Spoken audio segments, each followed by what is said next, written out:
Bismillahirrahmanirrahim. Assalamualaikum warahmatullahi wabarakatuh. Fadhala ruhi sayyidina habibina syafi'ina rasulillah sayyidina Muhammad ibn Abdullah sallallahu alaihi wa ala alihi wa sahbihi wa ashabihi wa dhurriyyatihi an Allah ya'ali darajati bil jannah wa yanfa'una bi asrarihi wa anwarihi wa ulumihi wa nafahatihim barakatihim الدين والدنيا والآخرة وجعلنا من حسبهم يرزقنا محبتهم ويتوفنا على ملتهم ويعشرنا في زمرتهم بالعافية سلاما ثم الفاتحة إلى صاحب الكتاب عثمان بن عبد الله بن عقيل بن يحيى ثم إلى صاحب المقام والولاية أبي حسين بن أبو بكر العيدروس والبتم ثم إلى حضرة الوالد الحبيب عبد الله بن محسن العطاس نفعنا الله بهم وبعلومهم لهم الفاتحة. أعوذ بالله من الشيطان الرجيم. بسم الله الرحمن الرحيم. الحمد لله رب العالمين الرحمن الرحيم مالك يوم الدين إياك نعبد وإياك نستعين اهدنا الصراط المستقيم صراط الذين أنعمت عليهم غير المغضوب عليهم ولا الضالين آمين. بسم الله الرحمن الرحيم. نويت تعلما وتعليما وتذكرا وتذكيرا والنفعا والانتفاعا والإفادة والاستفادة والحثا على تمسك بكتاب الله سنة رسول الله صلى الله عليه وسلم والدعاء إلى الهدى والدلالة على الخير ابتغاء مرضاته وقربه ثوابه حسن الخاتمة مع اللطف والعافية وصلاح العاقبة.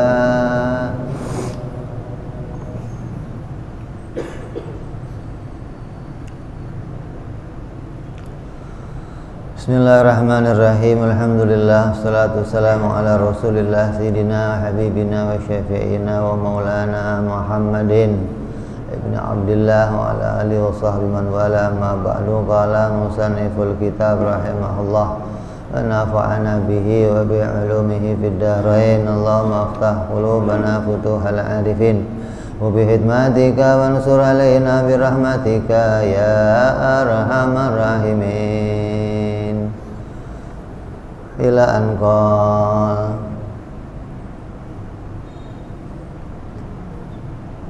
Hari ini kita akan membahas makna dua kalimat syahadat. Makna la ilaha illallah. Banyak ulama memberikan tafsiran. Apa sih yang disebut dengan Tuhan? Tuhan itu apa? Kalau namanya sih kita udah kenal tuh 99 nama dalam Asmaul Husna. Ada Allah, Ar-Rahman, Ar-Rahim, itu namanya. Lah Tuhan itu sendiri apa? Maka ulama banyak memberikan penjelasan apa yang dimaksud dengan pengertian Tuhan. Di sini Al-Habib Utsman bin Abdullah bin Aqil bin Yahya memberikan beberapa makna yang bisa kita ambil untuk memahamkan hati kita tentang zikir la ilaha illallah. Jadi kalau kita ngomong begini, la ilaha illallah, kemudian di hati kita terjemahin tuh tidak ada Tuhan kecuali Allah, itu namanya ente baru masuk agama Islam.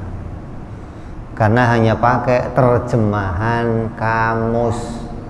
Memang terjemahannya begitu, tapi makna yang mau kita hadirkan dalam hati kita jangan begitu gitu. Karena kita akan menafsirkan apa sih makna Tuhan yang mau kita mengerti. Maka beliau mengatakan di sini yang pertama,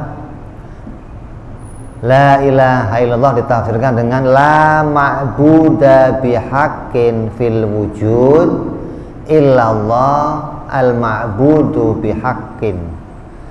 Tidak ada zat yang berhak untuk disembah di dalam wujudnya kecuali hanya Allah yang berhak untuk disembah.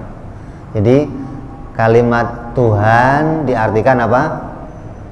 Yang berhak disembah. Gitu. Ini tafsir yang pertama nih. Ini tafsir yang umum, masyhur.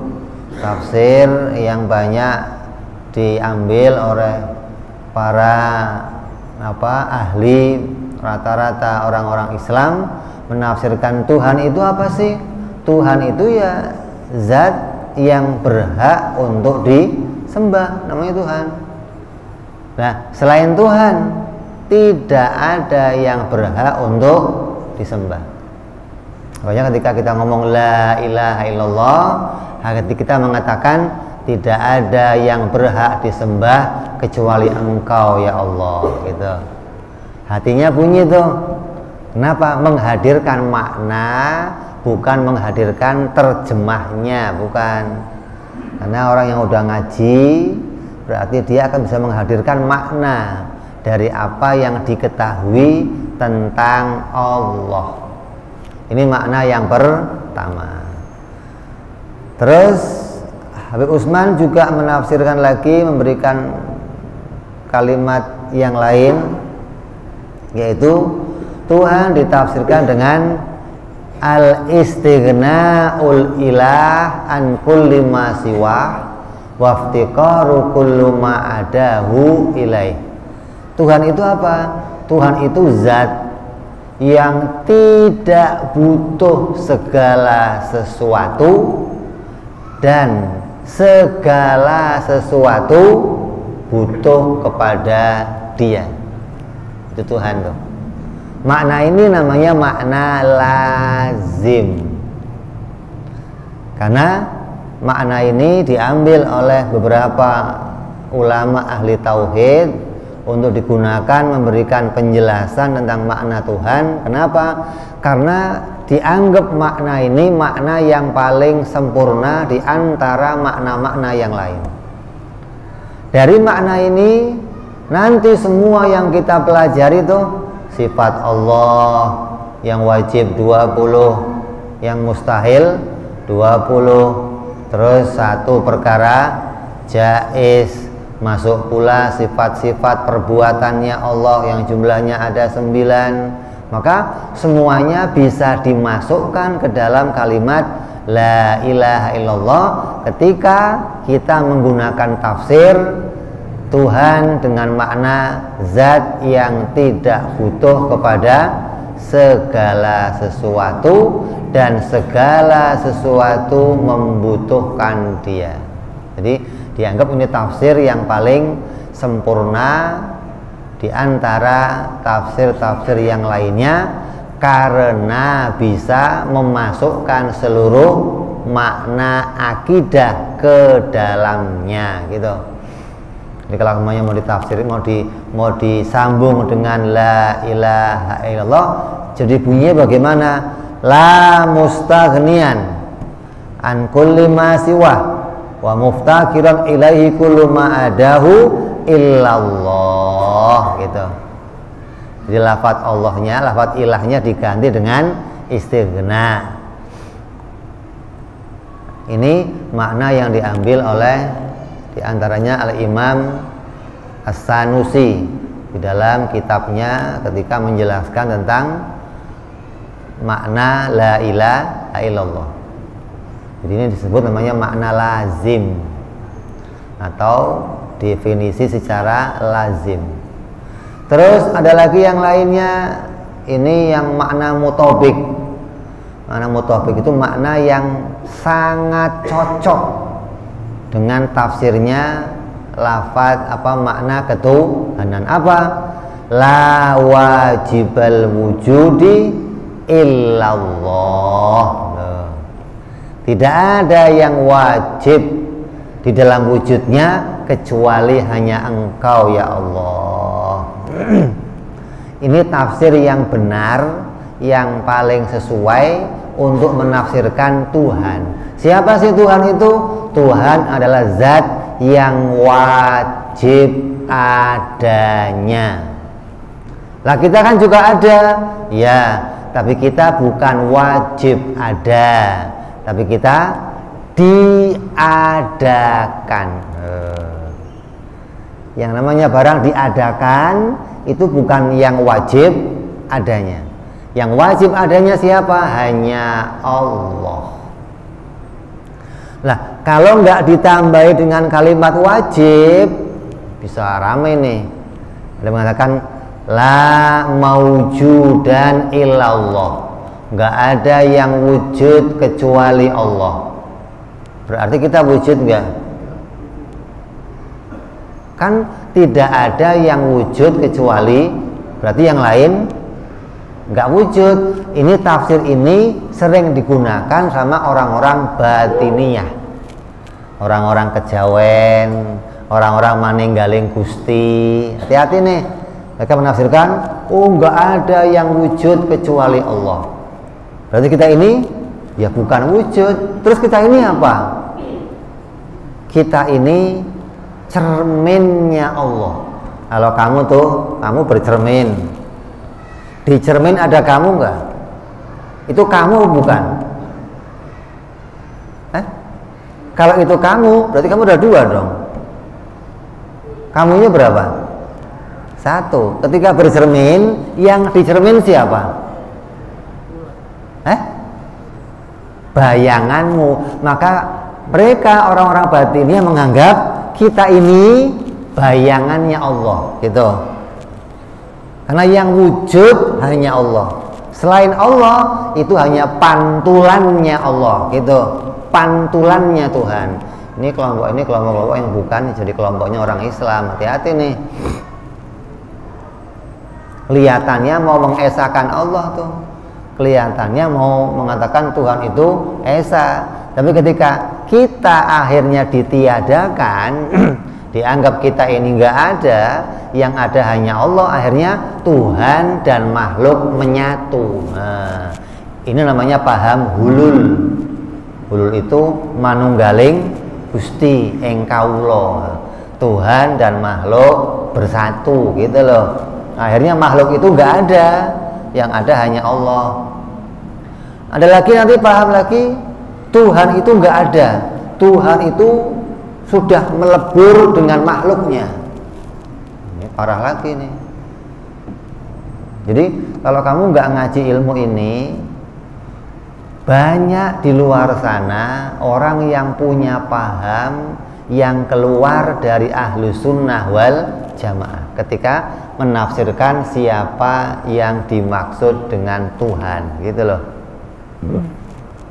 Apalagi kamu masuk ke ranahnya orang-orang tasawuf.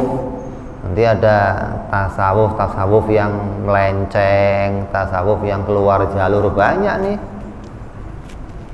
Jadi maka di sini Al-Habib Utsman memberikan tafsir, jangan la maujuda illallah, tapi la wajibal wujudi illallah.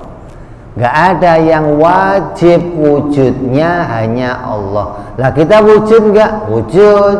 Tapi wujud kita namanya jaizul wujud. Wujud yang jaiz.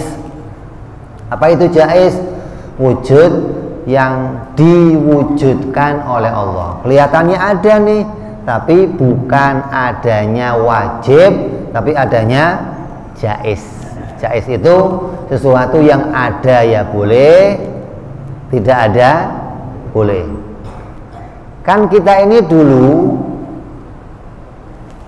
zamannya Fir'aun, ada nggak kamu? Ada nggak? Ada? Nggak ada. Sekarang ada. Lalu nanti ada. Berarti kita ini namanya jaiz. Ada ya boleh, tidak ada juga boleh gitu. Lah kalau Allah itu wajibul wujud, zat yang tidak pernah tidak ada, selalu ada gitu. Sebelum dunia ini ada, Allah ada. Sekarang Allah ada, nanti ada gitu. Nggak pernah nggak ada gitu loh. Namanya wajibul wujud. Ini makna yang paling cocok dengan makna Tuhan. Katanya apa sih Tuhan itu? Tuhan itu yang wajib adanya gitu. Dari makna ini nanti kamu bisa menolak tuh patung bukan Tuhan, matahari bukan Tuhan, bulan bukan Tuhan, Yesus bukan Tuhan, Brahmana bukan Tuhan, Siwa. Kenapa? Dia bukan wajibul wujud gitu. Makanya Nabi Ibrahim alaihissalam mengajarkan kita ketika lihat matahari, waktu malam matahari hilang, ini bukan Tuhan. Kenapa? Dia tidak wajib adanya gitu. Kalau Tuhan wajib adanya. Dia lihat bulan, dia katakan bulan ini bukan Tuhan. Kenapa? Ketika siang dia nggak ada. Tuhan harus yang wajib adanya. Ketika dia lihat bintang, bintang juga bukan Tuhan. Kenapa? Ketika siang hari bintang nggak ada. Lah, kita ini senantiasa butuh kepada Tuhan. Berarti Tuhan yang kita butuhkan harus selalu ada dong. Nah, kalau Tuhannya malam hari nggak ada, nanti pas butuh gimana? Mau kemana itu larinya gitu? Atau Tuhannya kalau siang nggak ada, malamnya doang ada. Nah, kalau siang gimana butuhnya? Tuhan itu yang wajibul wujud gitu. Ini makna yang paling mutobik, paling cocok dengan maknanya ketuhanan gitu loh ya. Jadi ketika kamu mengucapkan la ilaha illallah, hati kamu bunyi, tidak ada yang wajib adanya kecuali Engkau ya Allah gitu. Berarti kamu ketika zikir sekarang ada bobotnya zikir kamu, ada isinya. Ketika nafas kamu tarik, nafas kamu keluarkan, isi ini masuk ke dalamnya. Nggak ada yang wajibul wujud kecuali Engkau ya Allah. Tidak ada yang wajibul wujud kecuali Engkau ya Allah. Ini makna inilah yang membawa kita memahami siapa itu Tuhan. Nah, kalau bolak-balik nyebut namanya, kamu nggak kenal orangnya, nggak kenal zatnya. Kalau begitu, cuman kenal namanya gitu. Ente kenal namanya Abdullah, tapi nggak pernah kenal orangnya. Ketika datang Ali dikira Abdullah, apa nggak repot? Abdullah, maaf saya Ali, kan repot ente. Ketika apa? Hanya kenal namanya, tapi nggak kenal yang punya nama. Lah kita mau kenal yang punya nama Allah itu siapa? Oh, yang punya nama Allah adalah zat yang wajibul wujud. Nyambung? Kita masuk Isya, kita dengar adzan Isya sebentar. Fadhal.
اللهم رب هذه الدعوة التامة والصلاة القائمة آت سيدنا محمد الوسيلة والفضيلة والشرف والدرجة العالية الرفيعة وبده المقام المحمود الذي وعده يا أرحم الراحمين رب اغفر لي ولوالدي يا رب اغفر لي ولوالدي يا رب اغفر لي ولوالدي يا الله رب اغفر لي ولوالدي يا رب اغفر لي ولوالدي وارحمهما كما ربيانا صغيرا اللهم بارك لنا وفي أولادنا واحفظهم ولا تضرهم وارزقنا برهم وفقهم لطاعتك اللهم بارك لنا ولهم في الحال والمعال والعيال بجاه كبير المتعال وصلى الله على سيدنا محمد وعلى آله وصحبه وسلم والحمد لله رب العالمين.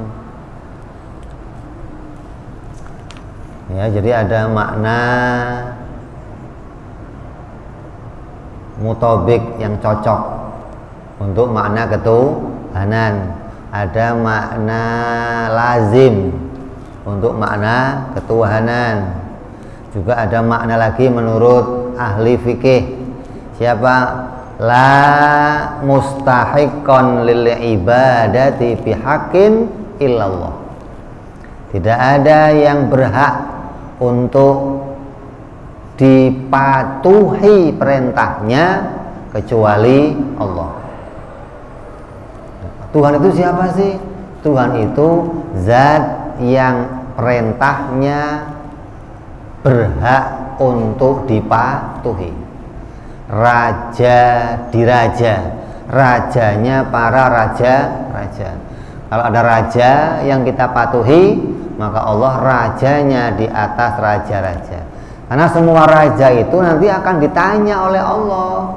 Bukan mentang-mentang raja terus bebas, mentang-mentang presiden bebas. Enggak. Nanti akan ditanya sama Allah, karena raja di rajanya adalah Allah Subhanahu wa ta'ala yang dipatuhi semua perintahnya. Nah, saya ikut perintahnya orang tua, Beb, gimana? Karena Allah perintah kita nurut sama orang tua, gitu. Saya ikut perintahnya guru, gimana, Beb? Karena Allah yang merintah kita patuh sama guru. Saya ikut perintahnya negara, gimana, Beb? Karena Allah perintah kita untuk patuh sama negara. Jadi kita ikut perintah siapa saja itu karena Allah yang memerintahkannya. Kalau Allah melarangnya, maka kita nggak boleh patuh kepada seseorang pun, gitu. Kenapa? Yang berhak untuk dipatuhi perintahnya hanya Allah Subhanahu wa ta'ala, gitu. Ini ketika kamu zikir la ilaha illallah, banyak makna yang bisa muncul di hati kamu, gitu loh. Ini untungnya ngaji nih, nggak cuma muter tasbih doang, la ilaha illallah, la ilaha illallah. Tapi makna itu hadir satu persatu dalam hatinya, gitu. Mengingat makna ketuhanannya Allah Subhanahu wa ta'ala, tandanya kamu kenal Allah, gitu. Orang yang kenal itu berarti ada yang bisa diingat. Kalau cuma namanya doang mau inget apa? Ente nyebut ada orang namanya Abdullah, kamu sebut tiap hari Abdullah, yang diinget apa? Ya nggak ada, mau cuma namanya doang kenalnya. Tapi kalau kamu kenal yang punya nama Abdullah, ketika nama itu kamu sebut, sesuatu yang jadi makna-makna itu akan muncul ke hati kamu. Oh, Abdullah itu seorang yang kaya, Abdullah seorang yang baik, Abdullah orang yang soleh, Abdullah orang muncul tuh tandanya kamu ingat sama dia, gitu kan? Makanya ada orang yang ketika zikir kalau zikir torikoh ada yang gedak sono gedek sini, manduk sana manduk sini, ada begitu? Boleh nggak? Boleh aja, nggak ada masalah, nggak ada larangan, nggak ada, asal maknanya hadir. Kepalanya gedek-gedek tapi maknanya nggak hadir, nggak ada gunanya. Apa gunanya itu gadak sono gedek sini, manduk sana manduk sini, tapi nggak menghadirkan makna apapun kepada Allah. Ada yang nafasnya sedot keluar, sedot keluar, sedot keluar. Ketika nafas ditarik bunyinya ini, keluar bunyinya ini, boleh, nggak masalah, nggak ada masalah. Nggak pakai sedot nafas saja boleh, bisa kira-kira. Saya mau bikin nggak pakai nafas, terserah ente yang asal bisa gitu. Ya, jadi bukan nyedot nariknya bukan, tapi bagaimana makna itu hadir ke dalam hati kita gitu. Terus yang lain lagi, Ustaz mengatakan la khaliqa illallah, gak ada yang menciptakan segala sesuatu, hanya Engkau ya Allah. Nah, apa sih Tuhan itu? Tuhan al-khaliqul alam, yang menciptakan alam semesta. Ini makna yang hadir lagi nih. Jadi banyak yang bisa kita inget tuh, banyak yang bisa kita hadirkan dalam hati kita ketika zikir la ilaha illallah. Gak ada yang menciptakan matahari, bumi dan segalanya, kenikmatan, kebahagiaan, hanya Engkau ya Allah. Hingga dari sini kita akan mengakui apapun yang kita peroleh itu pasti datangnya dari Allah. Apa yang gak ada pada kita itu pasti karena Allah tidak menciptakannya gitu. Bukan saya ini ya harusnya itu punya ini, cuman gara-gara dia jadi gagal. Nggak ada begitu, nggak ada. Apapun yang kita punya Allah yang mendatangkannya. Apa yang kita sekarang nggak punya karena Allah belum mendatangkannya, gitu loh. Kalau Allah berkenan, apapun bisa didatangkan oleh Allah Subhanahu wa ta'ala. Dalam hadis Nabi katakan apa? Masya Allahu kana wa ma lam yasha lam yakun. Masya Allahu kana, apapun yang dimaui Allah pasti terwujud. Wa ma lam yasha, dan yang tidak dimaui Allah tidak akan terwujud, gitu. Jadi makna berikutnya la khaliqa illallah. Terus makna yang lain la raziqa illallah. Gak ada yang memberikan rezeki kecuali Engkau ya Allah. Gak ada yang mengatur pemberian rezeki kecuali Engkau ya Allah. Tapi saya rezekinya dapat sendiri, Beb. Saya kerja keringetan, capek, Beb. Ya, itu jalannya. Jalannya Allah boleh datangkan. Ada orang yang nganterin boleh, ada kamu sendiri yang ngambil boleh, tapi yang menyiapkan rezeki semuanya adalah Allah Subhanahu wa ta'ala. Maka kenapa sekarang banyak orang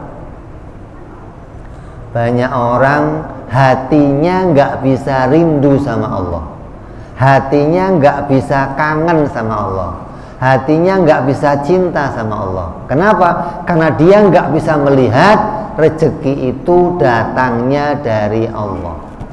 Kalau ada orang datang bawain rezeki, kita anggap ini yang ngasih rezeki gitu.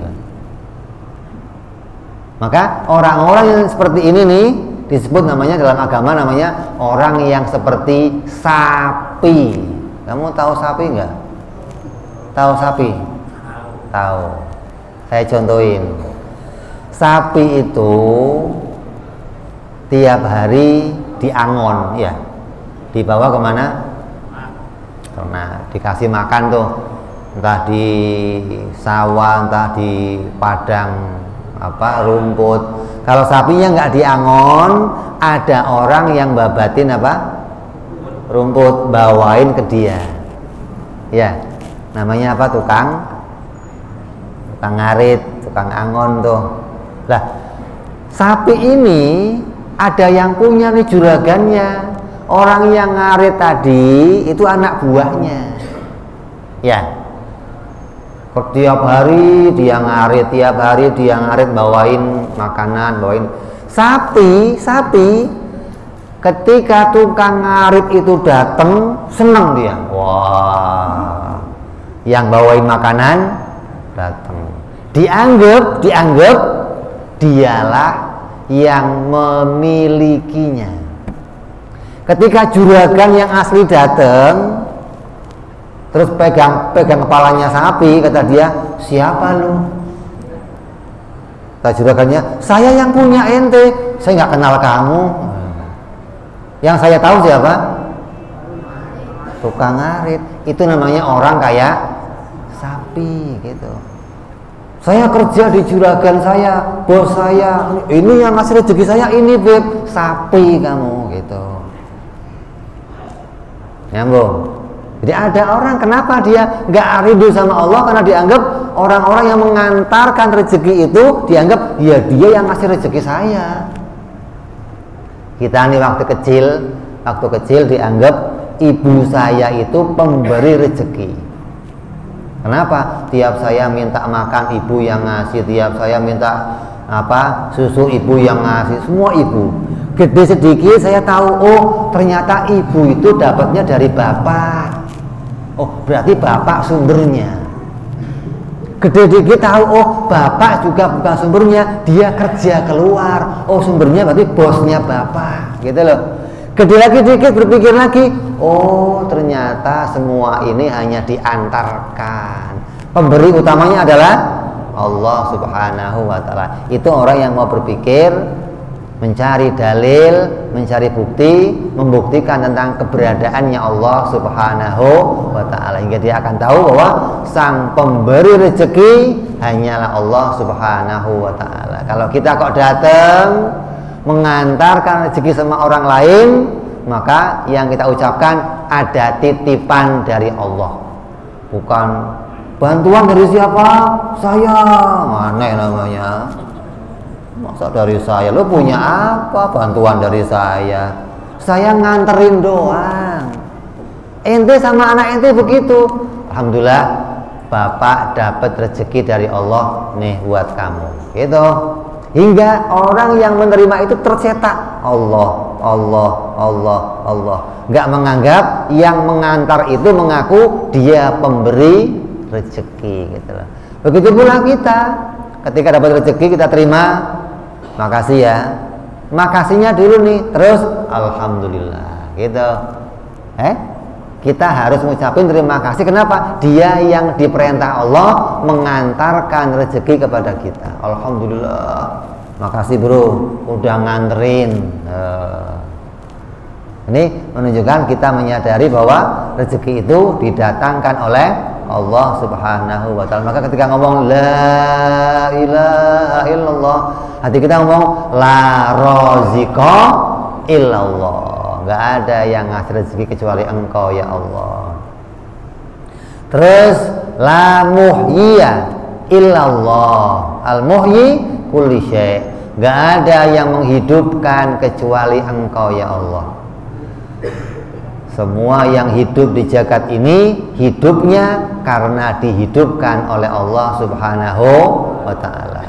La mumita illallah, nggak ada yang mematikan kecuali Engkau ya Allah. Siapapun yang mati, maka matinya karena takdirnya Allah Subhanahu wa Ta'ala.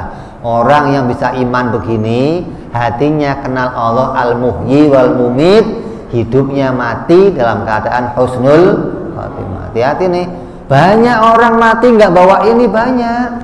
Ketika dia sakit, dibawa ambulan ke rumah sakit, sampai di ambulan di jalan mati, di hatinya, saya terlambat ke rumah sakit. Coba tadi mobilnya lebih cepat, saya bisa berobat di rumah sakit, saya nggak akan matinya su'ul khatimah. Na'udzubillah. Coba. Kenapa? Karena di hatinya, andai saya ke rumah sakit, saya nggak bakalan mati. Itu Allah yang menentukan. Mau di jalan, mau di rumah sakit, mau dirawat dokter, mau obatnya sekarung, kalau tulisannya mati, mati gitu.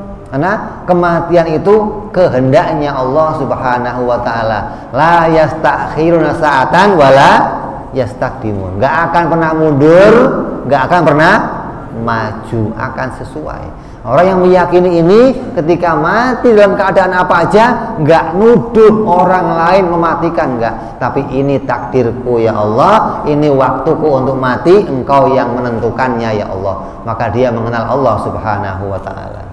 Tapi ketika dia mati gara-gara nggak minum obat, gara-gara nggak ke rumah sakit, gara-gara ini diracun, gara-gara disantet, gara-gara, maka dia matinya nggak bawa iman kepada Allah Subhanahu wa taala. Hati-hati nih. Ya. Jadi muncul di hati kita, la muhyi illallah, la mumita illallah. Nggak ada yang menghidupkan dan mematikan kecuali Allah. Terus la muharrika illallah, kata Ibu Usman yang berikutnya, tidak ada yang menggerakkan kecuali Allah. Ente bisa sholat Allahu Akbar, nggak ada yang bisa menggerakkan nolong kamu bergerak kecuali Allah. Bukan tenaga kamu, bukan. Tenaga itu hanya barengan saja, makna adi, makna kebiasaan. Tapi hakikat yang menggerakkan kamu adalah Allah Subhanahu wa taala. Pesawat bisa bergerak, mobil bisa bergerak, pohon-pohon bisa bergerak, semua bergerak, itu digerakkan oleh Allah Subhanahu wa taala.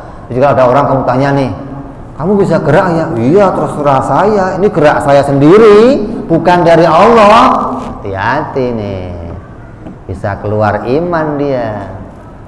Kelihatannya kamu gerak nih, kelihatannya terserah saya, tapi ini atas pertolongan Allah Subhanahu wa taala. Enggak muharrika illallah, enggak ada yang menggerakkan kecuali Engkau ya Allah. Makanya kalau ente kok ada orang punya utang sama ente atau ente ngutangin orang, doanya ya Allah, Bu ya gerakkan hatinya biar kesini bayar ya Allah gitu.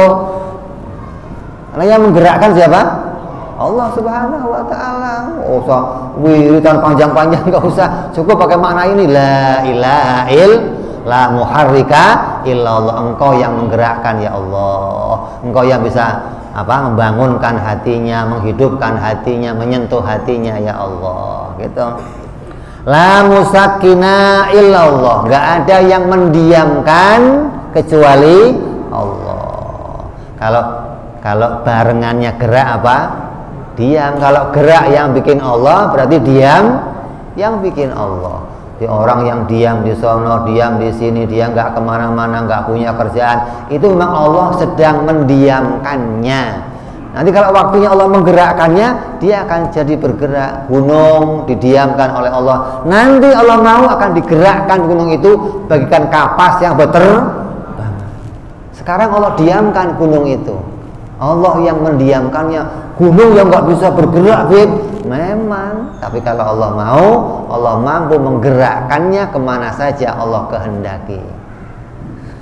Terus la nafi'a illallah, nggak ada yang memberikan manfaat kecuali Allah.